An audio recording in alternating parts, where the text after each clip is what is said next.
Hey friends, thanks for joining me again today. I decided to go back to my board book and work on this page. I don't know, is it better to see the end from the beginning, or do you like to be surprised and see the process unfold? So this a board book I got from a Goodwill bins, and I've already sanded down the pages. So we're gonna just jump right in and start with collage. I have an amazing mother who loves me dearly, and she sent me her maps that she has used over the years. She just decided to get a new one and retire the old one, but her and my dad have gone on so many road trips, and she has little notes here and there on some of the pages, and so she sent me her old maps. So I'm using those today. I'm also using music sheets, a page from an old encyclopedia, a recipe book. All of those things I got from Goodwill bins. I call it the bins. It's like the Goodwill Outlet store. I don't know if you've got one near you, but they are a treasure for finding all kinds of little things for your mixed media. I've found things that I use for texture, and children's board books are the best because you can get them for like 40 cents and just sand them down. Make sure you do that because they're glossy, and so things don't want to stick to gloss. It kind of peels off. So make sure you sand them down first. And I use matte gel to adhere my collage to my board book. I used to use Mod Podge, but I discovered that Mod Podge creates kind of a seal. So if you are planning on using anything that you want to absorb into the paper, like watercolor, like I do, then matte gel is better for that, so that it will give you that effect of kind of sinking into the paper. Otherwise, it just wants to kind of puddle on top. So I decided not to pre-lay out my collage this time. I'm discovering that as I go that so much of it is covered up in the background that the composition of my collage, if I'm using it as a base layer, is not super vital. Like I do try to spread out the maps and spread out the song sheets and things so that they're all not grouped together. I like the layering process and kind of the random process. So next I go to stenciling, and you can find real cheap stencils. I got a big set of them on Amazon for a very reasonable price. Sorry, I don't remember the price right now. And before I stencil, I remembered that I need to sand down the edges if I want a smooth edge. You can I decided to smooth down the outside pages of the board book, but inside I left it a little bit rough. So I use modeling paste with the stencils, and that just gives it's thicker and it stands up. Once it's dry, you can paint over it and do all kinds of things, and it gives it that raised, embossed feel. So, and this process is super fun too. And I don't like to use the whole stencil on these kind of stencils because they kind of cut off in the middle. So I like to try to keep like all of the shapes so they have a beginning and an end. And then inevitably you'll get a little bit extra. I do try to scrape off any modeling paste that is in the crack of the book because you want to try to avoid. I didn't even collage over it because if you put too much in that in the crack of the book, is that the right word? Crack, the alligator mouth, then it'll be difficult to close when you're all done. And my books don't always close all the way, which is fine, but I also don't want them to be like completely stuck out. Yeah, so just kind of scrape or wipe off the extras. Make sure it's dry. I did vacuum longer than that. I just thought you probably didn't want to watch 10 minutes of... Did I say vacuum? I meant blow dry. All right, so I wanted to show you a little bit of difference. So I sprayed water first, and I'm dropping alcohol ink. So this is what the first technique that I kind of learned with this style of mixed media. And then I discovered that watercolors work just as well for me. So you might prefer sprays. They also have powders that you can kind of drop. I do want to get some of those when it's in the budget and play with those some more. But yeah, I just really like watercolors. I don't know. And these are nothing fancy. I think I've seen them for sale at Walmart or, just wherever. They're just basic. But I just start having fun. So at this point, I don't have any vision of what the end of the page is going to be. I'm just having fun. And I can't overemphasize the fact that we are doing this it really is the process, not the product. So take your time and enjoy the process. I just read a quote by Thomas Merton. I don't know who that is, but he said, "Art enables us to find ourselves and lose ourselves at the same time." And that resonates with me because lately I've just had some stressful things going on, and I find that if I just sit down and I start the art process, so much of that just lets me let go of things and kind of lose myself in the art. And then when I'm all done, I feel more grounded. I feel like I can go back to face my problems and have just a little bit better perspective on things. So I've really appreciated all the encouragement that I've gotten from you guys. Thanks for all of your kind words. This, I believe, is my 11th video. Just kind of on a whim decided one day that I'm just going to start recording my process and sharing it because I enjoy watching other people's. And one thing that I found that is interesting, putting yourself out there on YouTube, is sometimes I wake up in the morning and I'll check to see if I have any comments that I need to respond to, and see that so many people have watched my video while I was asleep.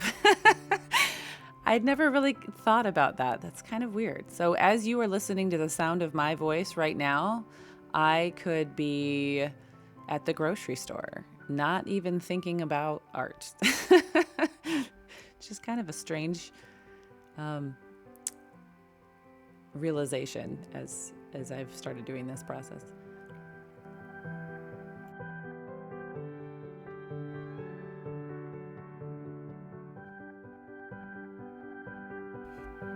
So here's another example of something I got from the Goodwill bins. It's just a Lego board that I'm using to stamp paint with.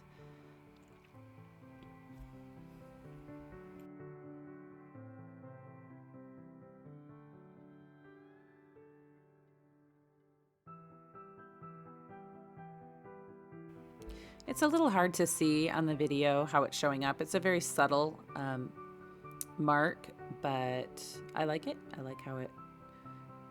I like when you are finished with your page and you can step back and look at the overall page and go, ooh, I like that. That's pleasing. And then you zoom in and you see more and more detail. You start to pick up on the different layers. You start to notice, oh, look at those little Lego dots, and oh, look at the music sheet in the background, and oh, so that you can kind of enjoy it from a macro lens and a micro lens. Because I think that's kind of like people. We have our overall personality, and people have an impression of us, and we of them. But as we look closer, we realize there's a lot of details, a lot of maybe even hidden treasures that if we take the time to look for them, we go, wow, I didn't know that was there. That's really cool. So the next step for my process is to grab my acrylic markers. I got another set from Temu. I don't get paid by them, but I think I should, because I mention them about every time, because I just love their website because they have such good deals. You pay for what you get for. A lot of it is, some of it's lower quality, but I think so far I've had good luck with everything. So I like these. I'll post the link below. I like the colors. I like how they go over the watercolor, and I just start by outlining the stencil, and then we'll see where it takes me from there.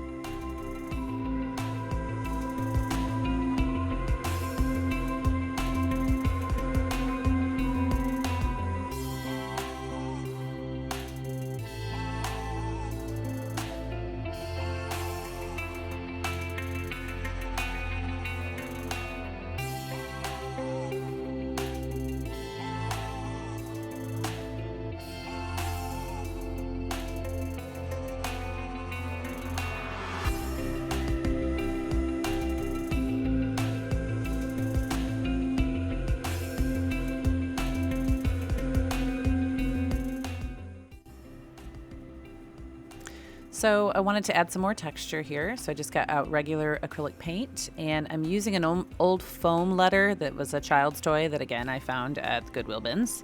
I just noticed it had some great texture, so I just painted it on there, and I'm using it to stamp around. Sometimes you have to repaint it a little bit, but I love how it adds just some interesting pops. And then I found a little child's sandal. I cleaned it up really well first, and then use the tread as a stamp as well. So you can get so creative with texture. You can use bubble wrap. You can use just anything you find around the house. Look for texture. So then my process usually is I go by colors almost more than areas or layers. I got this turquoise color pen out and started with some doodling, and then realized, I'm going to add some more detail over here and over here. Make some of those little splash looking marks pop out more. Give it a little bit more contrast.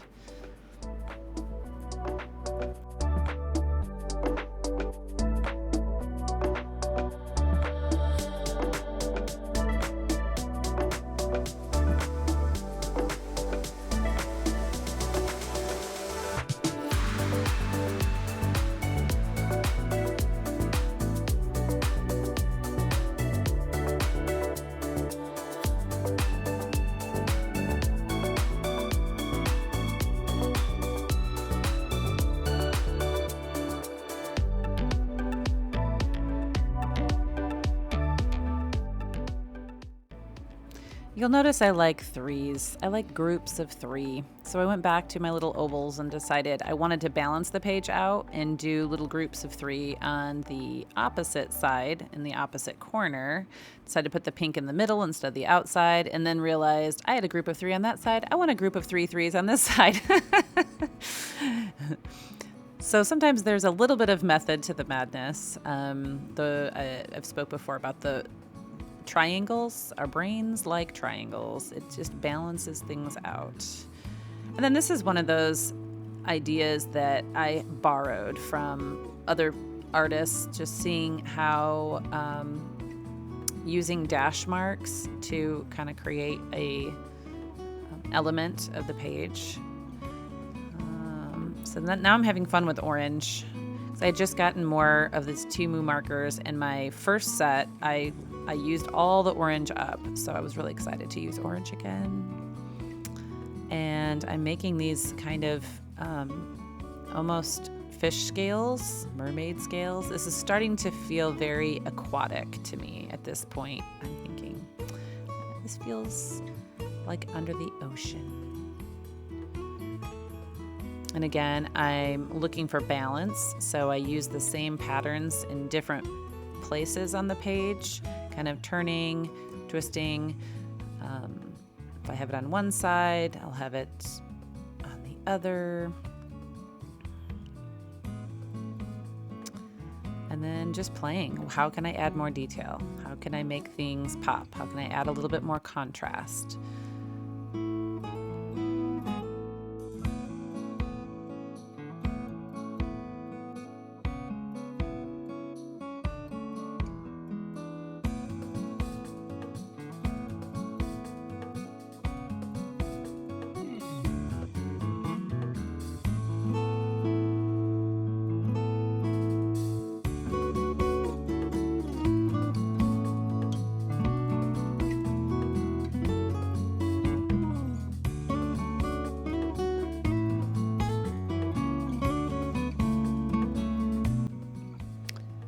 This is when I decided I needed a third section of my little mermaid scales, scales. Because I had some on the left, I had some on the right, but didn't really have my triangle to tie it together. So I like the way it just kind of balances. And then black and white are great ways to just bring in contrast and make everything pop. You've got all this color on the page, and just by bringing in white details, I feel like that makes every color pop. So it really adds pizzazz.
At this point, I am embracing the aquatic theme and decided to add some seaweed behind my little coral, whatever they are, elements to add to the flow of the underwater scene.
So I wanted to add some little fishies, but I am not a drawer by nature. I need to follow a little tutorial. So this is just kind of a practice one. I just followed the little step by step. And when I got the kind of the gist of it, the hang of it, I decided, okay, I'm going to make another one. Make it a little bit different, a little better. And just filled in all the details. And I like how it looks after I cut it out with the words of the page in the background. I've done that before in a different piece. And then I use my alcohol markers to fill in the scales.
So I like to cut out my words in little snippets and then just kind of play with them, arrange them. How do they look over here? Why do they look over there with the fish? I like this layout, so I'm just going to go ahead and glue them down just with a glue stick.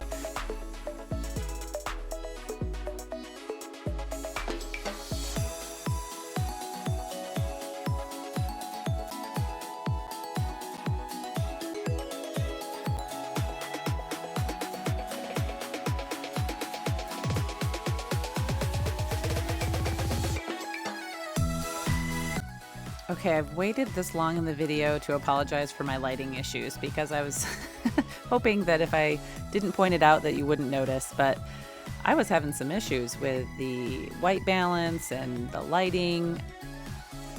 So hopefully that wasn't too distracting. So I found these chalks that I've had for like 20 years from back when I started paper scrapbooking and making cards. Just adds a little texture, a little color here and there. I just wanted to kind of mute the edges of the white letter background of the letters, and then I thought I would add a little bit around my little fishies. So it's coming together. And just when I thought I was done, I decided to add some little dots into the white space. Just a little more detail. I'm kind of addicted to detail.